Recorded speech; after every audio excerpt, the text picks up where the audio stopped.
আত্মার সুস্থতা এবং অসুস্থতা, নাফস এবং রূহ ইত্যাদির কার্যক্রম এবং তা কিভাবে সুস্থ এবং অসুস্থ হয়, কিভাবে প্রশান্ত হয়। আল্লাহ সুবহানাহু তাআলার এক আশ্চর্য সৃষ্টি হচ্ছে নাফস, এবং আল্লাহ সুবহানাহু তাআলার এক আশ্চর্য সৃষ্টি হচ্ছে রূহ। মানুষ যখন মায়ের পেটে থাকে এবং মায়ের পেটে থাকা অবস্থায় শুক্রকীট থেকে তার সমগ্র শরীরের যে রূপান্তরগুলো সংঘটিত হয়, তথা দুনিয়াবী শক্তিকে কাজে লাগিয়ে দুনিয়ার আলো, বাতাস, খাবার, পানি ইত্যাদিকে কাজে লাগিয়ে তার শরীরের মধ্যে যে শক্তি সঞ্চার হয়, এই শক্তি সঞ্চারগুলোকেই এই পুরো শরীর, অঙ্গ প্রত্যঙ্গ, এই সব কিছুর মধ্যে স্বাভাবিক যে শক্তি আছে সেটি হচ্ছে নাফস। নাফস যেহেতু দুনিয়াতে এবং দুনিয়াবি জিনিস দিয়ে তৈরি, এই জন্য তার আকর্ষণ এবং তার আকৃষ্ট থাকে দুনিয়ার প্রতি। আর নির্ধারিত দিনে আল্লাহ সুবহানাহু তাআলার নির্ধারিত ফেরেশতা মানুষের ওই শরীরের মধ্যে যেই রূহ দিয়ে যায়, এই রূহ হচ্ছে নূরুন লতিফ, এক প্রকার সূক্ষ্ম নূর, যেটির মাধ্যমে মানুষের চিন্তা শক্তি এবং বোঝার শক্তি সে পায়, তার অনুভূতি শক্তি কাজ করা শুরু করে। এবং এই রূহ যখন থাকে না, তখন মানুষের এই অনুভূতি শক্তি কাজ করে না।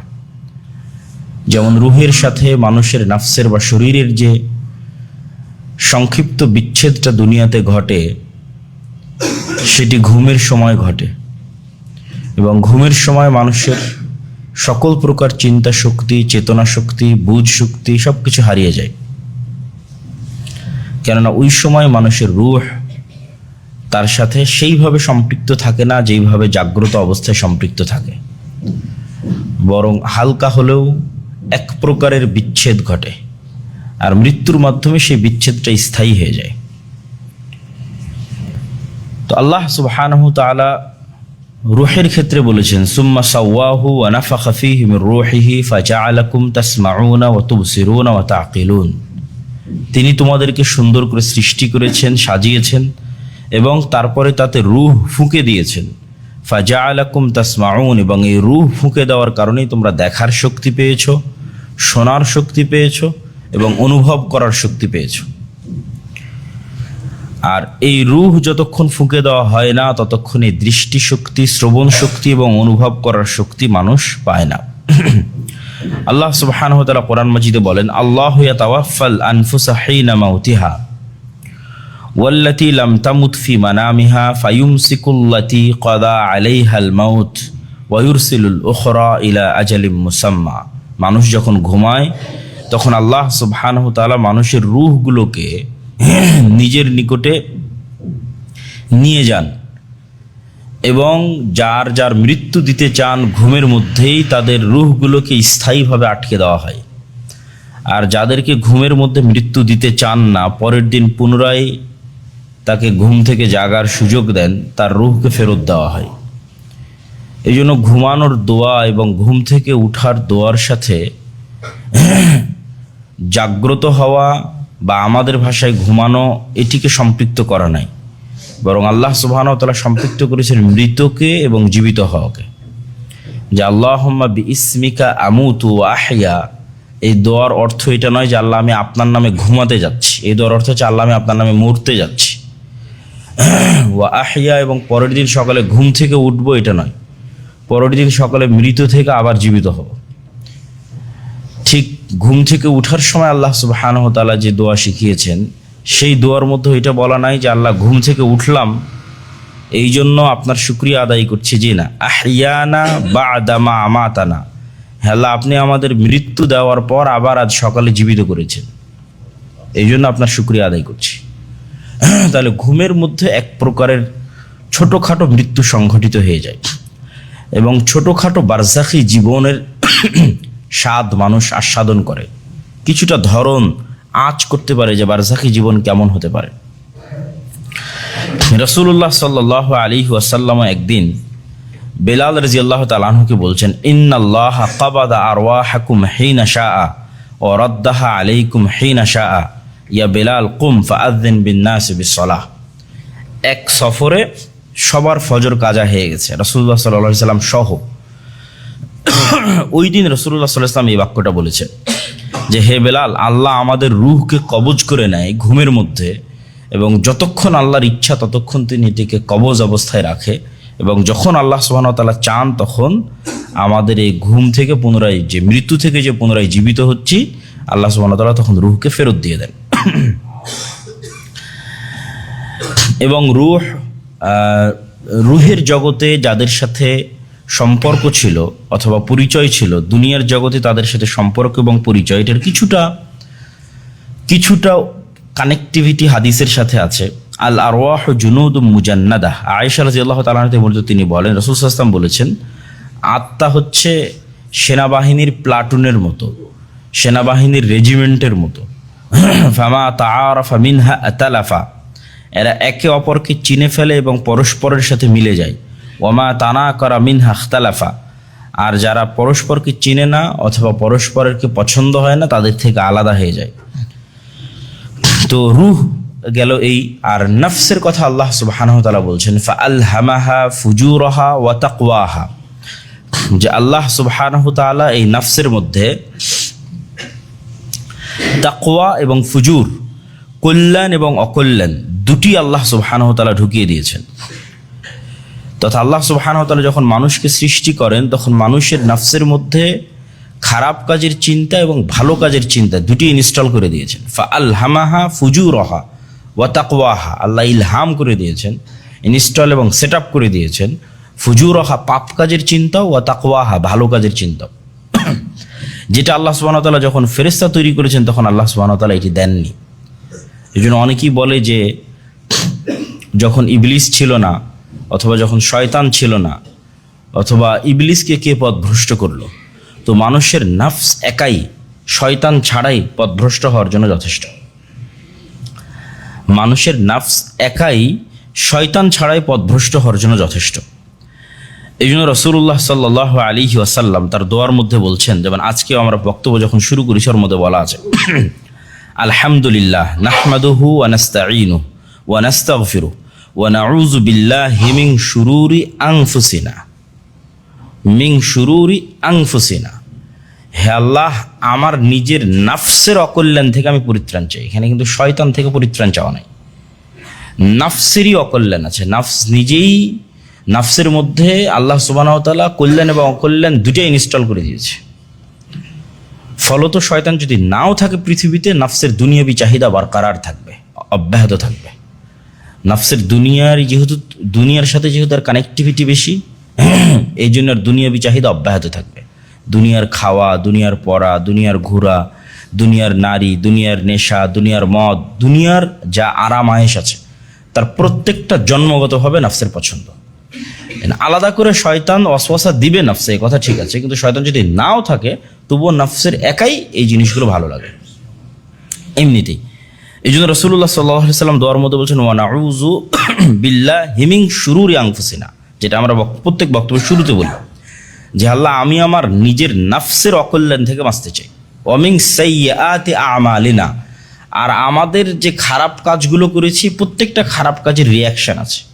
পৃথিবীতে যেমন প্রত্যেক অ্যাকশনের রিয়াকশন আছে, আমি আওয়াজ করলে বাজতেছে, ঠেললে সরে যাচ্ছে, ঠিক আছে, তো প্রত্যেকটা অ্যাকশনের রিয়াকশন তৈরি হয়। এইরকম প্রত্যেকটা খারাপ আমলের একটা পাল্টা রিয়াকশন আছে।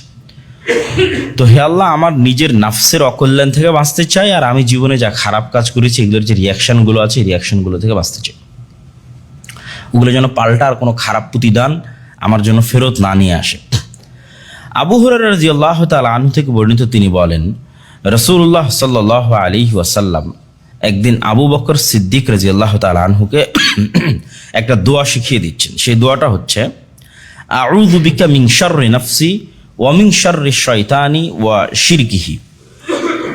এখানে দুইটা থেকে পরিত্রাণ চাওয়া আছে। আমি আমার নফস থেকেও পরিত্রাণ চাই, আমি শয়তান থেকেও পরিত্রাণ চাই। আউযু বিকা, হে আল্লাহ আপনার মাধ্যমে পরিত্রাণ চাই, মিন শাররি নাফসি, আমার নিজের নাফসের অকল্যাণ থেকে পরিত্রাণ চাই, ওয়া মিন শাররি শয়তান, আর শয়তানের অকল্যাণ থেকে পরিত্রাণ চাই। তো আল্লাহ সুবহানাহু ওয়া তাআলা নাফসকে যেহেতু কল্যাণ এবং অকল্যাণ উভয়ের উপরই প্রতিষ্ঠিত করেছেন, ফলত এই নাফসকে যতক্ষণ পরিশুদ্ধ না করা হবে, বিশুদ্ধ না করা হবে, এই নাফসকে যতক্ষণ সুস্থ না রাখা হবে, প্রশান্ত না করা হবে, ততক্ষণ এই নাফস একাই মানুষকে পথভ্রষ্টতার দিকে নিয়ে যাবে, এবং সেগুলোই হচ্ছে নাফসের অসুস্থতা। নাফস কেন্দ্রিক আরও যে আয়াতগুলো আছে, সেই আয়াতগুলোতে আল্লাহ সুবহানাহু ওয়া তাআলা বলছেন যে ওয়ানাফসিউ ওয়ামা সাওয়াহা, আল্লাহ নাফস সৃষ্টি করেছেন এবং একে সুন্দর করে সাজিয়েছেন। ফাআলহামাহা ফুজুরাহা ওয়া তাকওয়াহা, নাফসের মধ্যে পাপ এবং নেকি উভয়ের চিন্তা ঢুকিয়ে দিয়েছেন। কদ আফলাহা মান যাক্কাহা, অতএব সফলকাম সেই যে তার নিজের নাফসকে পরিষ্কার করলো, বিশুদ্ধ করলো। ওয়াকাদ খাবা মান দাসসাহা, আর ব্যর্থ সেই, পরাজিত সেই, হেরে গেল সেই যে তার নাফসকে কলুষিত করলো। আল্লাহ সুবহানাহু ওয়া তাআলা বলেন কদ আফলাহা মান তাযাক্কা ওয়া যাকারা ইসমা রাব্বিহি ফাসাল্লা, সফলকাম সেই যে তার নিজের নাফসকে পরিষ্কার বিশুদ্ধ করেছে, যে তার নিজের নাফসকে তার নিজের কন্ট্রোলে রেখেছে। আল্লাহ সুবহানাহু ওয়া তাআলা আর এক আয়াতে বলেন ইত্তাখাযা ইলাহাহু হাওয়াহ, যে সমস্ত মানুষেরা নিজের নাফসকে নিজের ইলাহ বানিয়ে নিয়েছে, এরা ধ্বংস হয়ে গেছে। ইলাহ বানিয়ে নিয়েছে নিজের নাফসকে, তার মানে মন যা চায় সেটাই করে না, তার নাফসই তার ইলাহ। আর সেই নফসকে কন্ট্রোলে রাখতে চাইবে যে তা আল্লাহকে ইলাহ বানিয়েছে, যে আল্লাহ সুবহানাহু ওয়া তাআলা যেটা যেটা বলেছে আমি সেটা সেটা করবো, যেটা যেটা বলেনি সেটা সেটা করবো না। আর যে নফসকে ইলাহ বানিয়ে নিয়েছে সে বলবে আমার মনে যেটা চায় আমি সেটাই করব, তাহলে ও ধ্বংস হয়ে গেছে। আল্লাহ সুবহানাহু ওয়া তাআলা ইউসুফ আলাইহিস সালাতু ওয়াস সালামের ঘটনায় বলেন ওয়ামা উবাররিউ নাফসি ইন্নান নাফসা লাআম্মারাতুম বিসু, আমি আমার নাফসকে দায় মুক্ত করছি না, বরং আমার নাফস তো খারাপ কাজের আদেশকারী। নাফস নিজে খারাপ কাজের আদেশকারী। ইন্নান নাফসা লাআম্মারাতুম বিসু, নাফস হচ্ছে খারাপ কাজের আদেশকারী। ইল্লা মা রাহিমা রাব্বি, তবে যার উপর আল্লাহ সুবহানাহু ওয়া তাআলা দয়া করেছে তার বিষয়টা ভিন্ন। তাহলে এই আয়াতগুলো থেকে আমরা স্পষ্টভাবে বুঝতে পারলাম যে পৃথিবীতে যদি শয়তানের অস্তিত্ব নাও থাকে, তাহলে আল্লাহ সুবহানাহু ওয়া তাআলা নাফসের মধ্যে যে খারাপ কাজের যে শক্তি এবং যেই চিন্তা দিয়ে দিয়েছেন, ভালো কাজেরও চিন্তা দিয়েছেন, ভালো কাজেরও শক্তি এবং ক্ষমতা এবং ইচ্ছা দিয়েছেন, তো ওই খারাপ কাজের শক্তি এবং চিন্তাতে নাফস একাই মানুষকে পথভ্রষ্ট করে ফেলতে পারবে। এই জন্য মানুষকে যেমন শয়তান থেকে বাঁচতে হবে, ঠিক তেমন তার নিজের নাফস থেকে বাঁচতে হবে এবং নিজের নাফসের অকল্যাণ থেকে বাঁচার চেষ্টা করতে হবে। তো নাফসের কল্যাণ এবং অকল্যাণের উপর ভিত্তি করে মানুষের নাফসকে তিন ভাগে ভাগ করা হয়। মানুষের নাফসকে তিন ভাগে ভাগ করা হয়, আম্মারাহ, লাওয়ামাহ, মুতমাইন্নাহ। আম্মারা মানে হচ্ছে যেই নাফস সদা সর্বদা খারাপ কাজের আদেশ দেয় এবং ওই ব্যক্তিও সেই খারাপ কাজগুলো রিসিভ করে, মানে তার আদেশগুলো মেনে নেয়, তথা মনে যা চায় সেটাই করে, যেটা ওই আয়াতে বললাম নাফসি তার ইলাহ। এই নাফস হচ্ছে নাফসে আম্মারা। এই নাফসের কারণে মানুষের যে কলব আছে, যে কলবের মধ্যে রুহ নাফস থাকে, অদৃশ্য একটা পাত্রের মতো, একটা যদি আমরা গোলাকার একটা পাত্র কল্পনা করি, আল্লাহ সুবহানাহু ওয়া তাআলা কিভাবে রেখেছেন আল্লাহ সুবহানাহু ওয়া তাআলা ভালো জানে। আমরা যদি কল্পনা করি যে আমাদের বুকের মধ্যে, সদর সিনার মধ্যে একটা গোলাকার পাত্র আছে, যে গোলাকার পাত্রের মধ্যে রুহ এবং নাফস আছে, এবং যেখানে ফেরেশতা এবং শয়তান ফাংশন করতে পারে, অ্যাক্টিভেট থাকতে পারে। শরীরের অন্য অঙ্গ প্রত্যঙ্গ দিয়ে তো আর তারা যোগাযোগ করে না, বরং কলব দিয়েই যোগাযোগ করে। নাফসের মাধ্যমে শয়তান ওয়াসওয়াসা দেয়, রুহের মাধ্যমে ফেরেশতা ইলহাম দেয়। শয়তান এবং ফেরেশতার উপর অন্য যে বক্তব্যগুলোতে আমি বিস্তারিত আলোচনা করেছি, সেখানে এই টপিকে আরও বিস্তারিত আলোচনা আছে। তো মানুষের এই যে কলব, যখন মানুষ এই নাফসের কথাই শোনে এবং নাফসের অনুসরণই করে এবং নাফসকে তার ইলাহ বানিয়ে নেয়, তখন তার এই পুরো কলবে শয়তানের রাজত্ব প্রভাবিত হয়, শয়তানের রাজত্ব জারি হয় এবং শয়তানের কন্ট্রোলে থাকে। তখন প্রতিটা গুনাহ সমান দাগ পড়তে পড়তে পড়তে পড়তে পড়তে পড়তে এটা একটা অন্ধকারাচ্ছন্ন কালো কুচকুচে পাত্রে পরিণত হয়ে যায়, যেগুলোর বিস্তারিত হাদিস এবং আয়াত আমরা শুনব। আর নাফসে লাওয়ামা, এই নাফসটা হচ্ছে আচ্ছা, তার আগে নাফসে মুতমাইনের আলোচনা করি। নাফসে মুতমাইন্না ঠিক নাফসে আম্মারার বিপরীত, তথা যেখানে নিজের নাফসকে সে কন্ট্রোলে রেখেছে, সে নাফসের কোনো কথা শোনে না, তথা নিজের মনের কোনো কথা শোনে না। সে সবসময় নিজে আল্লাহকে ইলাহ মনে করে আল্লাহ যা বলেছে সেটি করার চেষ্টা করে, এবং আল্লাহর সামনে নিজের নাফসের ইচ্ছাকে আত্মসমর্পণ করে দিয়েছে, সমর্পণ করে দিয়েছে। আসলামা ওয়াতাল্লাহু লিল জাবিন। ইব্রাহিমের মন চাচ্ছে সন্তানকে কেন জবাই করবে, আর ইসমাইলের মন চাচ্ছে আমি যদি বেঁচে থাকতাম, নাফসের চাওয়া।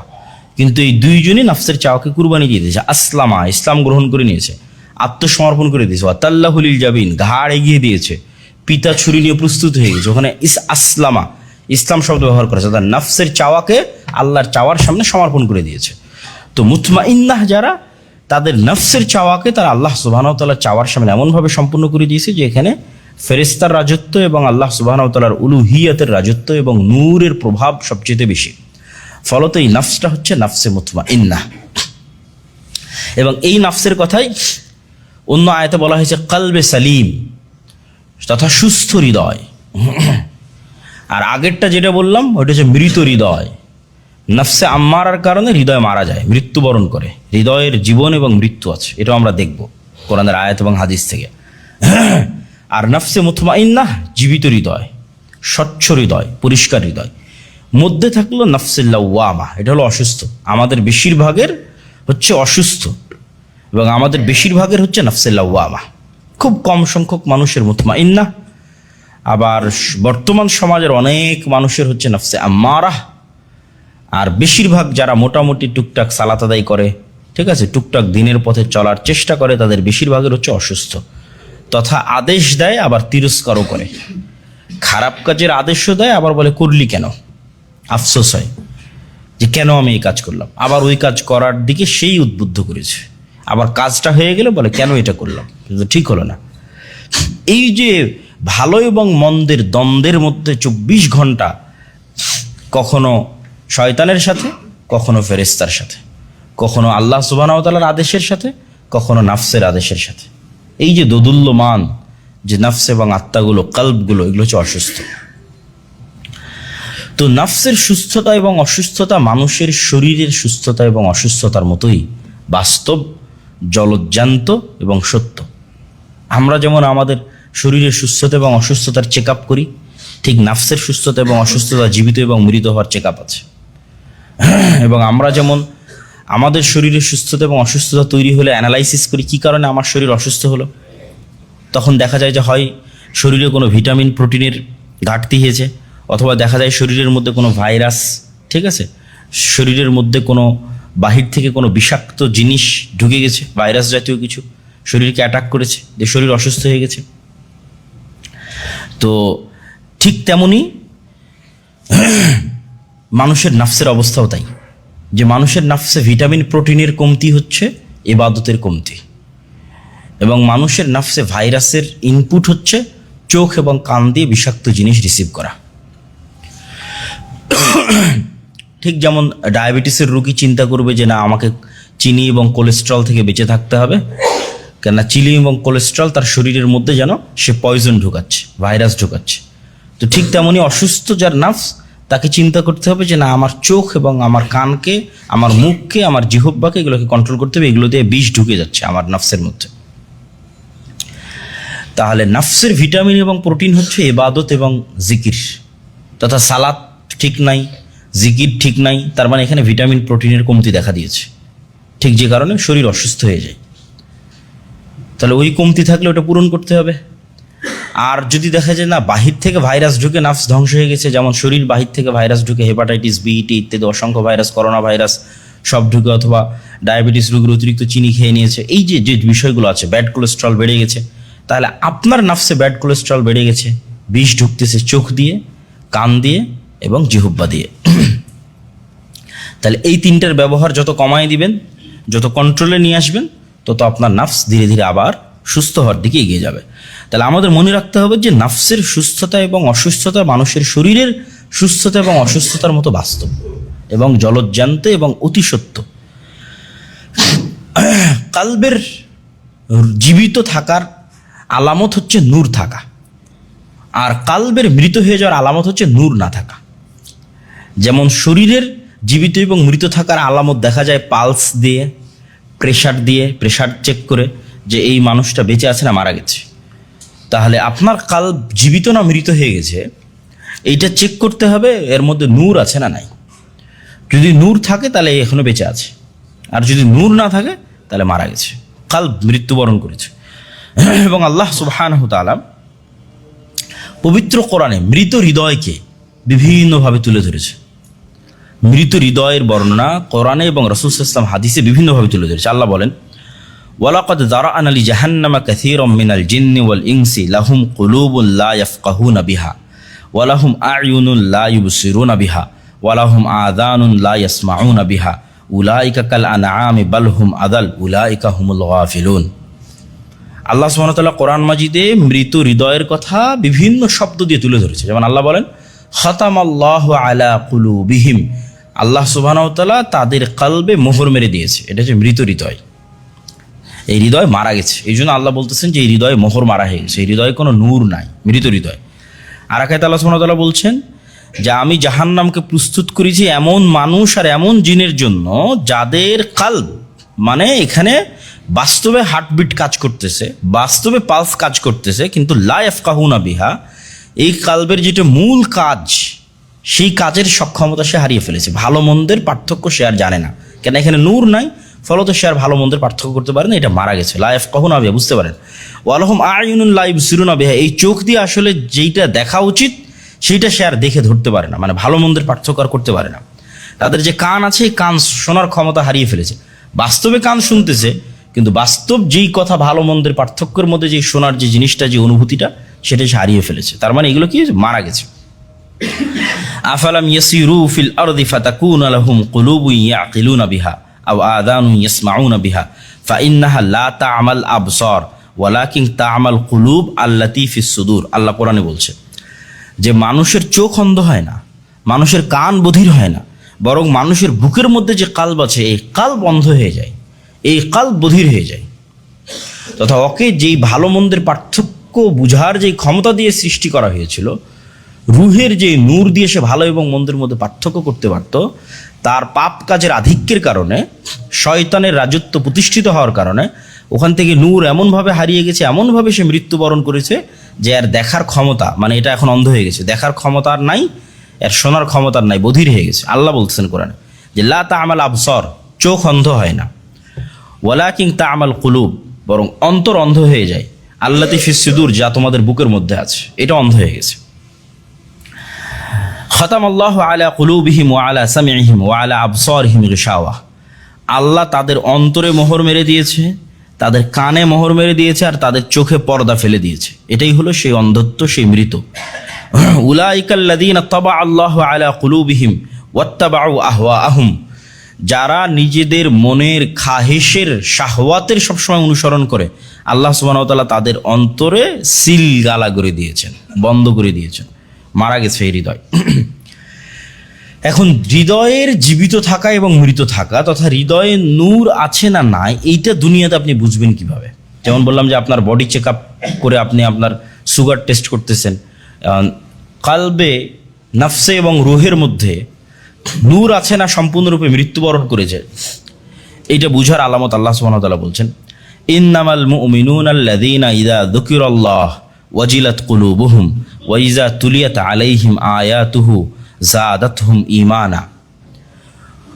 ওই নফসে ন্যূনতম হলেও নূর বিরাজমান আছে, অসুস্থ হলেও জীবিত আছে, অসুস্থ হলেও জীবিত আছে, সম্পূর্ণরূপে মৃত্যুবরণ করেনি, মানে সম্পূর্ণরূপে তার হৃদয়ে মোহর মারে দেওয়া হয়নি, ন্যূনতম হলেও নূর বিরাজমান আছে, জীবিত আছে।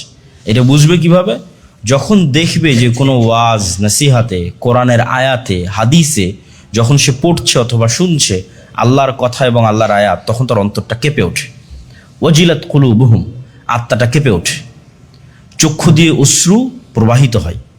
তাহলে তখন বুঝতে পারবে যে না, তাহলে এখনো তার অন্তর জীবিত আছে, এখনো এটা পরিপূর্ণরূপে মোহর মেরে দেওয়া হয়নি। আর যদি কোনো মানুষের অন্তর আল্লাহ সুবহানাহু ওয়া তাআলার কথা শুনেও না কাঁপে এবং আল্লাহ সুবহানাহু ওয়া তাআলার আয়াত শুনেও তার চোখ দিয়ে অশ্রু প্রবাহিত না হয়, তাহলে বুঝতে হবে এটা খাতামাল্লাহু আলা কুলুবিহিম, এটা মারা গেছে, এখানে আর কোনো নূর নাই। এটা শুধু জাস্ট বাস্তবে বাহিরে হার্টবিট চলমান আছে, কিন্তু বাস্তবে ওর কালবের যেটা কাজ সেটা শেষ হয়ে গেছে, মৃত্যুবরণ করেছে। আল্লাহু নাজ্জালা আহসানাল হাদিসি কিতাবাম মুতাশাবিহাম মাসানিয়ান তাকশাইরু মিনহু জুলুদুল্লাযীনা ইয়াখশাউনা রাব্বাহুম। ওই কালব জীবিত আছে যেই কালব আল্লাহর কথা শুনলে চামড়া শিউরে ওঠে। তাকশাইরু মিনহু জুলুদ, শরীর শিউরে ওঠে, তাহলে বুঝতে হবে জীবিত আছে। সুম্মা তালিনু জুলুদুহুম ওয়া কুলুবুহুম ইলা যিকরিল্লাহ, এবং আল্লাহ সুবহানাহু ওয়া তাআলার কথা শুনলে তাৎক্ষণিকভাবে ঈমান, যাদাতুহুম ঈমানা, তাৎক্ষণিকভাবে ঈমান বেড়ে যায়, তাহলে বুঝতে হবে জীবিত আছে। আর এই টেস্টগুলো করালে যার কোনো কাজ হয় না, ঠিক আছে, এরকম অসংখ্য মানুষ পৃথিবীতে বিরাজমান, আল্লাহ সুবহানাহু ওয়া তাআলার কথা যাদের অন্তরে কোনো আসর করে না, কোনো প্রভাব ফেলে না, এগুলো মারা গেছে। এবং হৃদয়ের জীবন ধারণ যেহেতু নূরের উপর নির্ভরশীল, সেহেতু পৃথিবীতে যেখানে যেখানে নূরের অস্তিত্ব আছে সেইটার সাথে সংমিশ্রণ ঘটলেই এই নূরগুলো বাড়ে। যেমন আপনি লাইটের ভোল্টেজ বাড়িয়ে দিলেন, তো সেরকম পৃথিবীতে নূর বিরাজমান আছে বহু জায়গায়। তার মধ্যে আল্লাহ সুবহানাহু ওয়া তাআলার ওয়াহি, আল্লাহ সুবহানাহু ওয়া তাআলার কোরআন, এগুলো হচ্ছে নূরের জায়গা, নূর। আল্লাহ সুবহানাহু ওয়া তাআলা নিজে কোরআনকে নূর বলেছেন। আওয়ামান কানা মাইতান ফাআহইয়াইনাহু ওয়া জাআলনা লাহু নূরান ইয়ামশি বিহি ফিন নাস। কাফের মৃত অবস্থায় ছিল, এখানে মৃত মানে আমরা যে মৃতর আলোচনা করছি সেই মৃত। কাফের মৃত অবস্থায় ছিল, ওই কাফেরকে আমি জীবিত করেছি নূর দিয়ে। কোন নূর? এই কোরআনের নূর দিয়ে। নূরান ইয়ামশি বিহি, এটা নূর, মানুষকে অন্ধকারে আলো দেখায়। অন্ধকার রাস্তায় লাইট খুঁজে পাচ্ছে না, কিভাবে চলবে? তো অন্ধকারাচ্ছন্ন মৃত হৃদয়ে আলো জ্বালাতে পারে, এটা হচ্ছে এই কোরআন, নূর, আল্লাহ সুবহানাহু ওয়া তাআলার ওয়াহি। ওয়া কাযালিকা আওহাইনা ইলাইকা রূহাম মিন আমরিনা মা কুনতা তাদরি মাল কিতাব ওয়ালাল ঈমান ওয়ালাকিন জাআলনাহু নূরান নাহদি বিহি মান নাশা। হে আল্লাহর নবী, আপনি জানতেন না কিতাব কাকে বলে আর ঈমান কাকে বলে, কিন্তু আমি আল্লাহ এই কোরআনকে আপনার জন্য নূর বানিয়ে দিয়েছি, যে নূর দিয়ে আমি মানুষকে পথ দেখাই, রাস্তা দেখাই, অন্ধকারের মধ্যে রাস্তা দেখাই।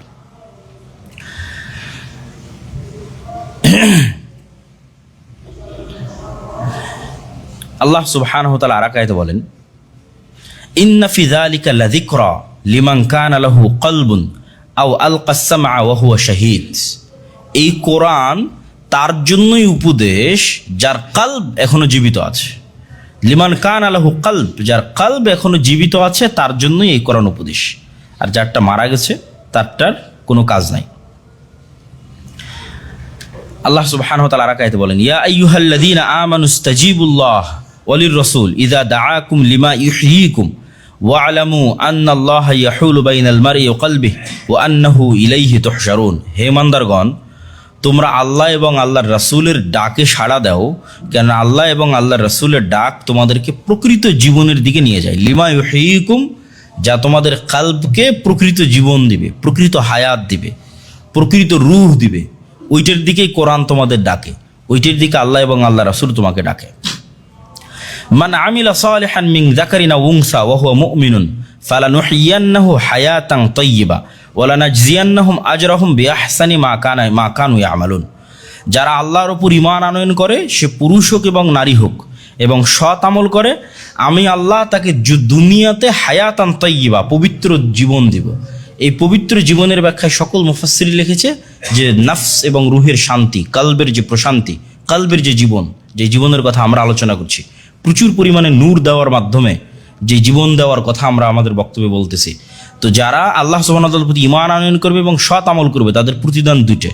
এক, দুনিয়াতে তাদেরকে প্রকৃত জীবনের স্বাদ দেওয়া হবে, হায়াতান তাইয়্যিবা, যে জীবনটা হচ্ছে প্রশান্ত, অস্থির নয়, চিন্তাযুক্ত নয়, হতাশাযুক্ত নয়, ছটপট নয়, অত্যন্ত প্রশান্ত এবং অত্যন্ত আনন্দদায়ক এবং শান্তিদায়ক জীবন, কেননা তার রূহ এবং তার কলব নূরে পরিপূর্ণ, সেটা দেওয়া হবে। এবং মৃত্যুর পর ওয়ালানাজজিয়ান্নাহুম আজরাহুম বিআহসানি মা কানু ইয়ামালুন, আর মৃত্যুর পর উত্তম প্রতিদান দেওয়া হবে। তাহলে দুনিয়ার এই প্রকৃত জীবনকে আল্লাহ সুবহানাহু ওয়া তাআলা পবিত্র কোরআন মাজিদে হেদায়েতের সাথে, কোরআনের সাথে এবং আল্লাহ সুবহানাহু ওয়া তাআলার পথে চলার সাথে সম্পৃক্ত করেছে। আল্লাহ সুবহানাহু ওয়া তাআলা আর এক আয়াতে বলেন, ইয়াউমা লা ইয়ানফাউ মালুন ওয়ালা বানুন ইল্লা মান আতাল্লাহ বিকলবিন সালিম। কঠিন কিয়ামতের মাঠে তোমাদের ধন সম্পদ এবং তোমাদের সন্তান সন্ততি কোনো কাজে দিবে না, শুধু কাজে দিবে যে স্বচ্ছ হৃদয় নিয়ে উপস্থিত হয়েছে। ইল্লা মান আতা বিকালবিন সালিম। স্বচ্ছ হৃদয় কি?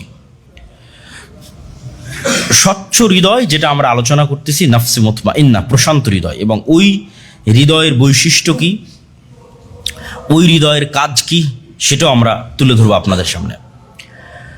স্বচ্ছ হৃদয় যেমন সকল অপবিত্রতা থেকে পবিত্র থাকে, ঠিক তেমনি যত স্বর্ণালঙ্কার আছে সকল স্বর্ণালঙ্কার দিয়ে সাজানো গোছানো থাকে। একটা ময়লা শরীরে, একটা অপরিষ্কার অপরিচ্ছন্ন শরীরে যদি আপনি গয়নাগাটি দেন, সুন্দর পোশাক দেন, ভালো লাগবে না। তাহলে নারীরা যখন সুন্দর পোশাক পরিধান করে তখন তার আগে সে তার শরীরকে পরিষ্কার এবং পরিচ্ছন্ন করে, গোসল করে, ঠিক আছে? তারপরে তার উপরে সে সুন্দর স্বর্ণ এবং গয়নাগাটি এবং পোশাক আশাক পরিধান করে। তাহলে কালবে সালিম, স্বচ্ছ হৃদয় হচ্ছে দুটে, এক সকল অপবিত্রতা থেকে পবিত্র, আর দুই ওখানে প্রচুর স্বর্ণালঙ্কার আছে। তাহলে অপবিত্রতাগুলো কি কি?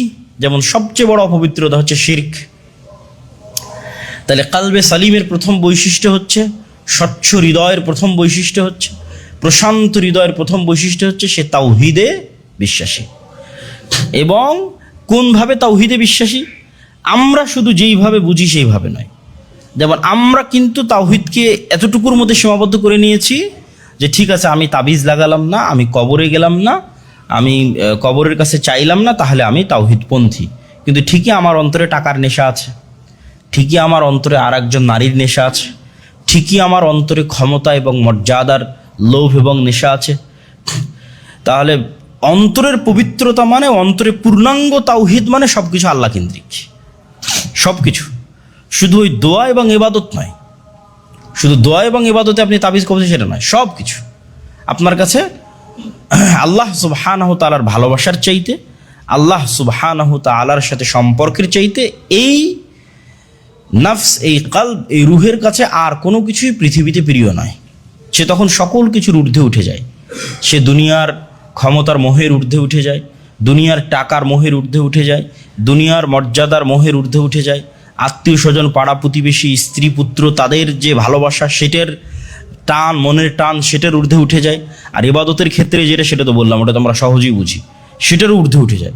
পরিপূর্ণরূপে এই কালবটা তখন পরিষ্কার, কোনো কিছুর প্রভাব এই কালবে আর নাই, দুনিয়াবি কোনো কিছুর প্রভাব নাই।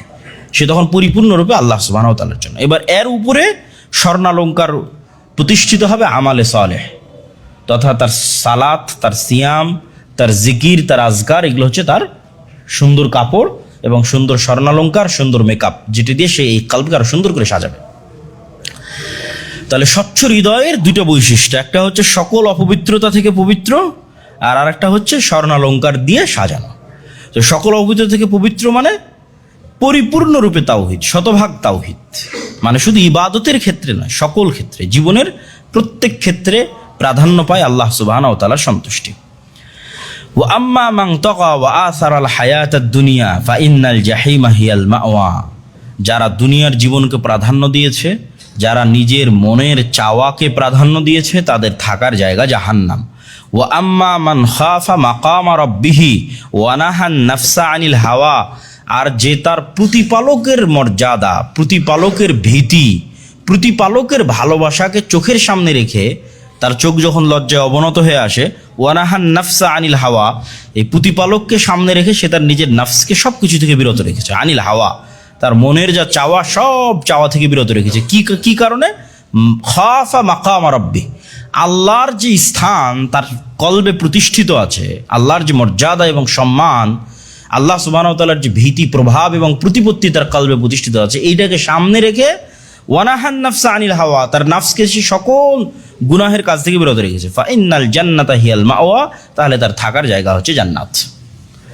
তাহলে যে ব্যক্তি তার নাফসকে ছেড়ে দিল, ইবনুল কাইয়িম রাহিমাহুল্লাহ বলছে যে মানুষ তার নাফসকে যত বেশি ছাড় দিবে, জাহান্নামে তার শরীর তত বড় হবে। জাহান্নামীদের যে শরীরের বড়র কথা আপনারা শেখ আব্দুর রাজ্জাক বিন ইউসুফের বক্তব্যে শুনেছেন, যে এক কাঁধ থেকে আর এক কাঁধের দূরত্ব এত, এক কান থেকে আর এক কানের দূরত্ব এত, চামড়ার মোটা এত, বিস্তর বিবরণ এর মধ্যেই মরণ একদিন আসবে বইয়ের মধ্যেও আছে এবং শেখ আব্দুর রাজ্জাক বিন ইউসুফের বক্তব্যেও আছে। তো ইবনুল কাইয়িম রাহিমাহুল্লাহ বলছেন এটা মূলত দুনিয়াতে থাকা অবস্থায় তার নাফসের চাহিদাকে সে যত ছাড় দিয়েছে, ওইভাবে জাহান্নামে তার শরীর বড় হবে। আর ওইটাকে সে যত সংকীর্ণ করে রেখেছে আল্লাহ সুবহানাহু ওয়া তাআলার ভয়ে, ওইভাবে সে জান্নাতে প্রবেশ করবে। ওয়া আম্মা মান খাফা মাকাম রাব্বিহি ওয়া নাহা আন-নাফসা ফাইন্নাল জান্নাতা হিয়াল মাওয়া। ইয়া আইয়াতুহান নাফসুল মুতমাইন্নাহ ইরজিই ইলা রাব্বিকি রাযিয়াতাম মারদিয়াহ। হে প্রশান্ত হৃদয়, তুমি সন্তুষ্ট অবস্থায় তোমার প্রতিপালকের নিকটে ফিরে যাও। তুমি নিজেও সন্তুষ্ট, তোমার প্রতিপালকও সন্তুষ্ট, উভয়ই সন্তুষ্ট। তাহলে প্রশান্ত হৃদয় 1 সেকেন্ডের জন্য আল্লাহর কাছে ফিরে যেতে ভয় পায় না। প্রশান্ত হৃদয় বরং আল্লাহর কাছে ফিরে যাওয়ার জন্য উদ্গ্রীব থাকে। মুসলিম উম্মার পরিচয় হচ্ছে তারা মৃত্যুকে ভালোবাসে, যথা সে 24 ঘন্টা প্রস্তুত, রেডি, যে তার না দুনিয়ার কোনো মোহমায়া তার অন্তরে আছে, না টাকা পয়সার মোহমায়া, না স্ত্রী পুত্রের ভালোবাসা। সে আল্লাহ সুবহানাহু ওয়া তাআলার ভালোবাসাকে এত প্রাধান্য দেয় যে সে সবসময় মৃত্যুর জন্য প্রস্তুত থাকে। এই জন্য প্রশান্ত হৃদয় মৃত্যুর সময় ছটপট করে না।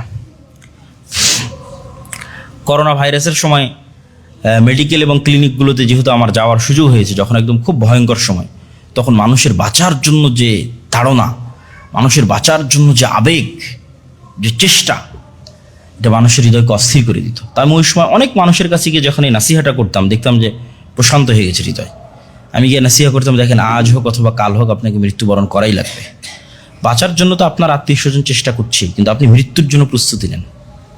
আপনি নিজের নাফসকে প্রশান্ত করে ফেলেন যে না, ঠিক আছে, আমাকে মারা যেতেই হবে, এই মনে করে আপনি এখন জিকির, আজকার, তাসবিহ, তাহলিল এবং ইস্তেগফারে ব্যস্ত থাকেন। মৃত্যুটাকে নিশ্চিত জেনে নিয়ে প্রশান্ত হয়ে যান।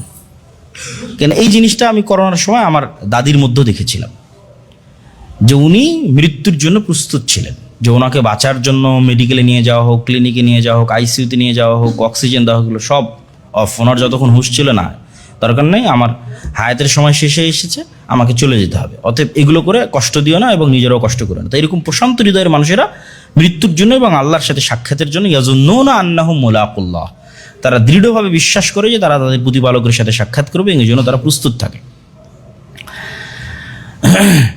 আল্লাহ সুবহানাহু ওয়া তাআলা অন্তরের অসুস্থতার কথা পবিত্র কোরআন মাজিদে বিভিন্ন আয়াতে তুলে ধরেছে।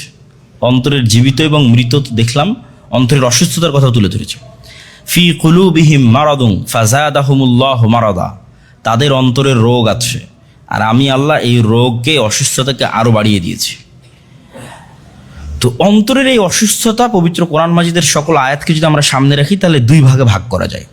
একটা হচ্ছে নেফাকির অসুস্থতা, আর একটা হচ্ছে অশ্লীলতার অসুস্থতা। যেমন অশ্লীলতার অসুস্থতার কথা আল্লাহ সুবহানাহু ওয়া তাআলা কোরআন মাজিদে বলছেন, ইয়া নিসা আন-নাবিয়্যি লাস্তুন্না কাআহাদিম মিনান নিসা ইনিত্তাকাইতুন্না ফালা তাখদা'না বিল কওল ফায়াতমাআল্লাযী ফি কলবিহি মারাদ। হে নবীর স্ত্রীরা, হে মুমিনের মায়েরা, আপনারা যখন মানুষদের সাথে কথা বলবেন তখন আপনাদের কণ্ঠকে নরম করিয়েন না। কেন আপনাদের কণ্ঠকে যদি নরম করেন, তাহলে যাদের অন্তরে অসুস্থতা আছে তাদের অসুস্থতা আরও বেড়ে যাবে। তাহলে অন্তরের একটা অসুস্থতা হচ্ছে অশ্লীলতার প্রতি টান এবং আগ্রহ, আর আরেকটা অসুস্থতা হচ্ছে নেফাকি, যেটা আল্লাহ সুবহানাহু ওয়া তাআলা মুনাফিকের ক্ষেত্রে বলেছেন, ইয ক্বালাল মুনাফিকুনা ওয়াল্লাযীনা ফি কুলুবিহিম মারাদ। মুনাফিকিরা যাদের অন্তরে অসুস্থতা আছে তথা ঈমান নিয়ে তারা মানুষের সাথে ধোঁকার খেলায় মত্ত আছে, মিথ্যা কথা বলা, আমানতের খেয়ানত করা, ওয়াদা ভঙ্গ করা, যে দায়িত্বে আছে সেই দায়িত্বে সঠিকভাবে পালন না করা, সত্যবাদিতা এবং ন্যায়পরায়ণতার ঘাটতি করা, এগুলো সব হচ্ছে নেফাকি, মুনাফিকের আলামত। এই আত্মাগুলো অসুস্থ, এই আত্মাগুলো অসুস্থ আত্মা, যারা সামান্য একটা টাকার জন্য, সামান্য একটা পদের জন্য লবিং, লিয়াজু, ঠিক আছে, মনোনয়ন নেওয়ার জন্য এই লবিং লিয়াজু করতে গিয়ে মিথ্যা বলা, দুর্নীতি করা, টাকার লেনদেন করা, ঠিক আছে, এই কাজগুলো যারা করে তারাও, তাদের আত্মাগুলো অসুস্থ। এই অসুস্থতাটা হচ্ছে নেফাকির অসুস্থতা। এই আত্মাগুলো পরিপূর্ণরূপে সুস্থ নয়। রাসূলুল্লাহ সাল্লাল্লাহু আলাইহি ওয়াসাল্লাম বলেন, আলা ইন্না ফিল জাসাদি মুদগাহ ইযা সলুহাত সলুহাল জাসাদু কুল্লু ওয়া ইযা ফাসাদাত ফাসাদাল জাসাদু কুল্লু আলা ওয়া হিয়াল কলব। তোমাদের এই পুরো শরীর, এগুলো হচ্ছে সেনাবাহিনীর এক একটা মেম্বার, আর এই সেনাবাহিনীর প্রধান সেনাপতি হচ্ছে এই কলব। এই হাতও সদস্য, সাধারণ সৈনিক, ঠিক আছে, এই কান, এই চোখ, এগুলো সব সদস্য, আর মূল প্রধান সেনাপতি হচ্ছে কলব, যেটা তোমাদের বুকে থাকে। এইটা যদি ঠিক হয়ে যায়, তাহলে বাকি আর যে অঙ্গ প্রত্যঙ্গগুলো আছে, সাধারণ যারা সেনাবাহিনীর মেম্বার আছে, আর এমনি ঠিক হয়ে যাবে। আর যদি এটা ঠিক না হয়, তাহলে বাকি অঙ্গ প্রত্যঙ্গগুলো ঠিক হবে না। হুযায়ফা রাদিয়াল্লাহু তাআলা থেকে পর্যন্ত তিনি বলেন, রাসূল সাল্লাল্লাহু আলাইহি ওয়াসাল্লাম বলেছেন, তু'রাজুল ফিতানু আলাল কুলুব কাল হাসির উদান উদান। মানুষের এই কালবের উপরে বিভিন্ন রকমের শাহওয়াত, মনের চাওয়া এবং ফিতনা পেশ করতে থাকা হয় একটার পর একটা। ফাআইয়ু কলবিন উশরিবাহা নুকিতা ফিহি নুকতাতান সাউদা। প্রত্যেক যেই কালব এটা পান করে নেয়, তথা এই যে তার অন্তরে যে শাহওয়াত এবং তার চাওয়াটা আসলো, এই চাওয়াটাকে সে গ্রহণ করে নেয়, তো প্রত্যেকেই চাওয়া গ্রহণ করলে তার কালবের মধ্যে একটা করে কালো দাগ পড়ে যায়। এবং এই দাগ পড়তে পড়তে পড়তে পড়তে এমন রকম হয়ে যায় যে কালকুজি মুজখিয়ান লা ইয়ারিফু মারুফান ওয়ালা ইনকুরু মুনকারান। একটা পাতিল যখন রান্না করা হয়, বিশেষ করে খড়ির চুলাতে, ওই পাতিলটা উল্টিয়ে দিলে তার তলা যেরকম কালো হয়ে যায়, এই নাফসটা তেমন কালো হয়ে যায়। আর ইস্তেগফার এবং তওবা যদি করে মানুষ, কোনো পাপ করার পরে সাথে সাথে যদি ইস্তেগফার তওবা করে, তাহলে ওই কালো দাগটা আবার মিটে যায়। আর ইস্তেগফার এবং তওবা না করে যদি পাপ বাড়তেই থাকে, তাহলে এরকম পরিণত হয়ে যায়।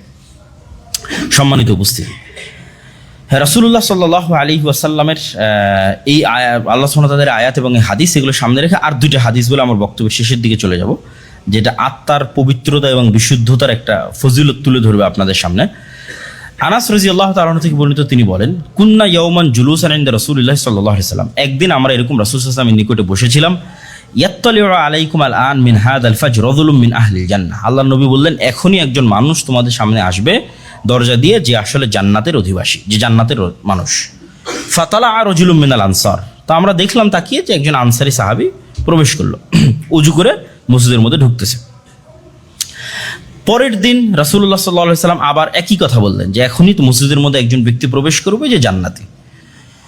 আবার ওই ব্যক্তি, ওই আনসারী সাহাবী প্রবেশ করলো মসজিদের মধ্যে। তৃতীয় দিনও রাসূলুল্লাহ সাল্লাল্লাহু আলাইহি ওয়াসাল্লাম একই কথা বললেন, আবার ওই আনসারী সাহাবী প্রবেশ করলো। তো আব্দুল্লাহ ইবনে আমর ইবনে আল-আস, তার মনের মধ্যে প্রশ্ন জাগলো যে রাসূল সাল্লাল্লাহু আলাইহি ওয়াসাল্লাম 3 দিন এই একই সাহাবীর ক্ষেত্রে জান্নাতের সুসংবাদ দিলেন, এই লোক করে কি, এটা আমি একটু যাচাই করব। ইন্নী লাহাইতু আবি ফাআকসামতু আল্লা আদখুলা আলাইহি সালাসান। তো তিনি ওই ব্যক্তির বাড়িতে গিয়ে তার কিছু সমস্যা এবং প্রবলেমের কথা বলে তাকে বললেন যে আমাকে আপনার বাড়িতে একটু 2-3 দিন থাকার ব্যবস্থা করে দেন। আব্দুল্লাহ ইবনে আমর ইবনে আল-আস ওই সাহাবীর বাড়িতে গিয়ে এটা বললেন। তখন ওই সাহাবী তাকে তার বাড়িতে থাকার ব্যবস্থা করে দিল। তো প্রায় 3 রাত থাকার পর আব্দুল্লাহ ইবনে আমর ইবনে আল-আস বলছেন, ফালাম ইয়ারাহু ইয়াকুমু মিনাল লাইলি শাইআন। আমি দেখলাম যে রাতের সালাত আদায় করে না, মানে তাহাজ্জুদের সালাত আদায় করে না। এবং দিনের বেলা খেয়াল করে দেখলাম যে সে সিয়াম পালন করে না, তথা স্বাভাবিক যে ফরজ সালাত, সে ফরজ সালাত আদায় করে, সারাদিন দুনিয়ার কাজেই ব্যস্ত থাকে। রাতের বেলাও যে তাহাজ্জুদের সালাত আদায় করার কথা, যেটা মানুষ ধারণা করে যে আল্লাহ নবী জান্নাতের কথা বলতেছে, তার মানে তো অনেক বড় আল্লাহওয়ালা হবে, হয়তো সারা রাতে তাহাজ্জুদ সালাত আদায় করে, সারাদিন হয়তো সিয়াম পালন করে। তো দিনের বেলা নফল সিয়াম পালন করতেও দেখলাম না, রাতের বেলা তাহাজ্জুদের সালাত আদায় করতেও দেখলাম না।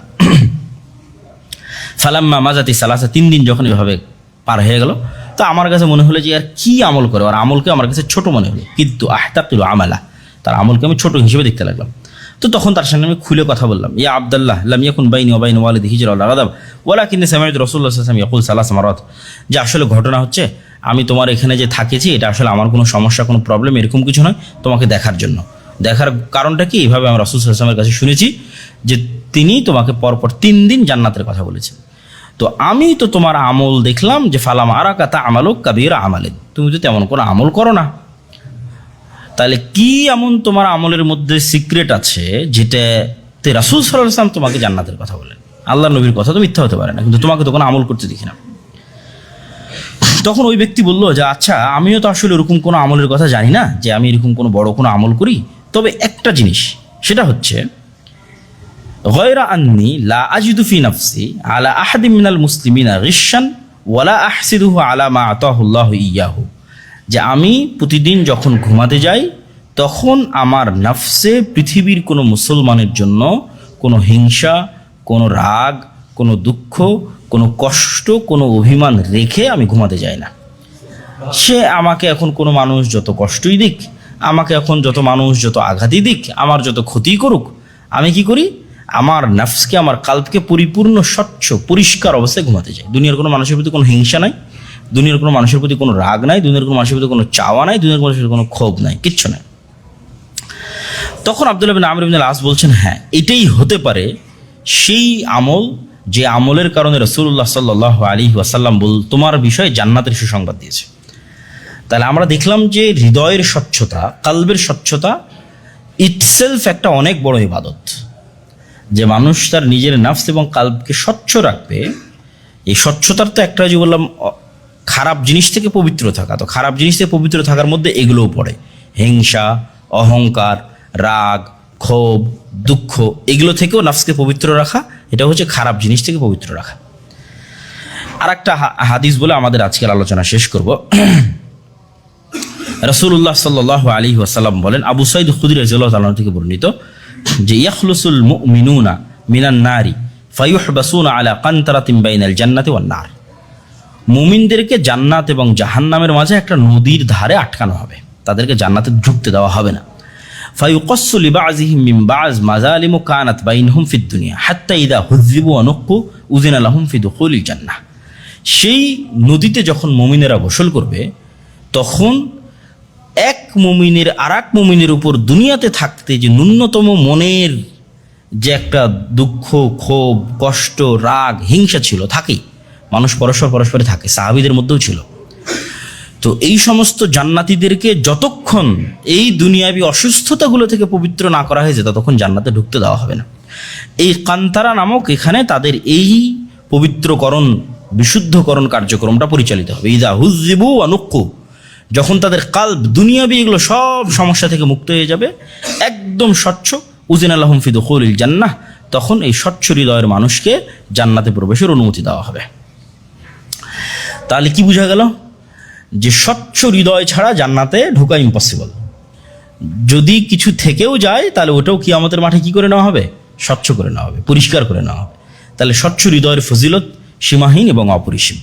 তো আল্লাহ সুবহানাহু তাআলা আমাদের নাফস এবং কালব, বা যে আলোচনা আজকে আমরা করলাম, যে সুস্থতা, অসুস্থতা এবং হৃদয়ের জীবন এবং মৃত্যুর যে আলোচনা করলাম, এটির থেকে শিক্ষা নিয়ে আল্লাহ সুবহানাহু তাআলা আমাদের নিজের নাফসকে কন্ট্রোলে রাখার এবং নিজের নাফসকে কন্ট্রোলে রাখার জন্য প্রশিক্ষণ দিতে হয়। যেমন ঘোড়াকে প্রশিক্ষণ দিতে হয়, কুকুরকে প্রশিক্ষণ দিতে হয়, তারপরে হচ্ছে সেনাবাহিনীর, আর্মিদের প্রশিক্ষণ দিতে হয়। আপনি যখন কোনো কাজে জবে ঢুকেন তখন প্রশিক্ষণ দিতে হয়, এবং এই প্রশিক্ষণ শেষ দিন পর্যন্ত অব্যাহত থাকে, মরা পর্যন্ত অব্যাহত থাকে।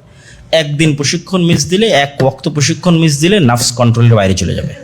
সেই প্রশিক্ষণের একটা বড় পার্ট হচ্ছে সালাত। এই জন্য রাসূল সাল্লাল্লাহু আলাইহি ওয়াসাল্লাম বলেছেন যে কোনো ব্যক্তি যদি টানা 40 দিন 5 ওয়াক্ত সালাত তাকবীরে তাহরিমের সাথে আদায় করতে পারে, তাহলে ও নিফাকি থেকে মুক্ত এবং জাহান্নাম থেকে মুক্ত। কেননা আমার নাফস অনেক বড় একটা প্রশিক্ষণ সম্পূর্ণ করেছে, এক টানা 5 ওয়াক্ত সালাত তাকবীরে তাহরিমের সাথে আদায় করেছে। এটা হচ্ছে নাফসকে কাজ দেওয়া, প্রেশার দেওয়া। কাজ না দিলে সে ঠিক হবে না।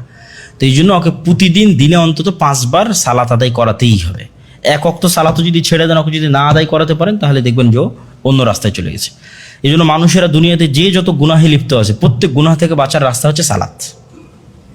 প্রত্যেক গুনাহ, আপনি এখন সুদে লিপ্ত থাকেন, ঘুষে লিপ্ত থাকেন, এগুলো সবই নিজের নাফসকে কন্ট্রোল করতে না পারার কারণে।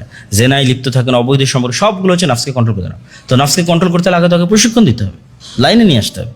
ওকে লাইনে নিয়ে আসার জন্য 5 ওয়াক্ত সালাত আদায় করতে হবে। ওকে আপনি 5 ওয়াক্ত সালাত আদায় বাধ্য করেন, 5 ওয়াক্ত সালাত আদায় বাধ্য করলে যখন আপনার কন্ট্রোলে চলে আসবে, তখন ধীরে ধীরে আর অন্য বিষয়গুলোরও রাস্তা আল্লাহ সুবহানাহু ওয়া তাআলা আপনার জন্য সহজ করে দেবে। ঠিক সিয়ামও এই প্রশিক্ষণের একটা পার্ট। কেননা শয়তান শরীরের মধ্যে কাজ করতে পারে যখন মানুষ ভরপুর পেটে খায়। কেন খাওয়াটাও তো নাফসের চাহিদা, যেটা আমি বলেছি। শয়তান যদি নাও থাকে পৃথিবীতে, তবুও নাফস চাইবে যে আমি একটু খাই। তাহলে ওই যে খাওয়া অফ করে দেওয়া, এটাও নাফসকে প্রেসারে রাখা, যে তোমার জন্য খাবার বন্ধ করে দেওয়া হলো, যেটা তোমার মন চাচ্ছে সেটা তুমি খেতে পারবে না।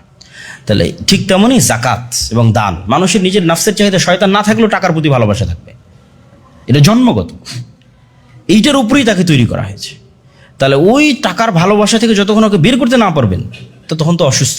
এই জন্য টাকার ভালোবাসা থেকে ওকে বের করার জন্য দান করতে হবে, জাকাত দিতে হবে। প্রচুর পরিমাণে দান এবং জাকাতের মাধ্যমে আপনার কালব বাখিলির যে অসুস্থতা, কৃপণতার যে অসুস্থতা, ওইটা থেকে বের হয়ে আসবে। তো এইভাবে ইসলামের যে ইবাদতগুলো আছে, সালাত, সিয়াম, হজ, জাকাত, এর প্রত্যেকটাই নাফসকে 24 ঘন্টা কন্ট্রোলে রাখার একটা উপায় এবং মাধ্যম। তো এই জন্য এই ইবাদতগুলোকেও সর্বোচ্চ গুরুত্ব দিতে হবে। 1 সেকেন্ডের জন্য যদি, একবারের জন্য, 1 ওয়াক্তের জন্য যদি মিস দেন, তাহলে নাফস আপনার কন্ট্রোলের বাইরে চলে যাবে। তো আল্লাহ সুবহানাহু ওয়া তাআলা আমাদের নাফসকে নিজেদের কন্ট্রোলে রাখার তৌফিক দান করুক, আল্লাহুম্মা আমিন। আমরা আমাদের হিসাব রক্ষকের যা হিসাব নেই, আমরা আমাদের অধীনস্থ কর্মকর্তা কর্মচারীর যা হিসাব নেই, ওমর রাদিয়াল্লাহু তাআলা আনহু বলছে, তার চেয়ে বেশি হিসাব তোমার নিজের নাফসের নাও। কেন তুমি যে পার্টনারের সাথে শেয়ারে ব্যবসা করো, তোমার অধীনস্থ কর্মচারী যে হিসাব রক্ষক আছে, এরা তোমাকে যতটুকু ধোঁকা দিতে পারবে, আল্লাহ আল্লাহর কসম তোমার নিজের নাফস তোমাকে তার চেয়ে বেশি ধোঁকা দিবে। তুমি ধরতেই পারবা না যে কখন তোমাকে ধোঁকা দিয়ে দিয়েছে। অর্থাৎ 24 ঘন্টা সতর্ক থাকো এবং ওকে কন্ট্রোলে রাখার চেষ্টা করো।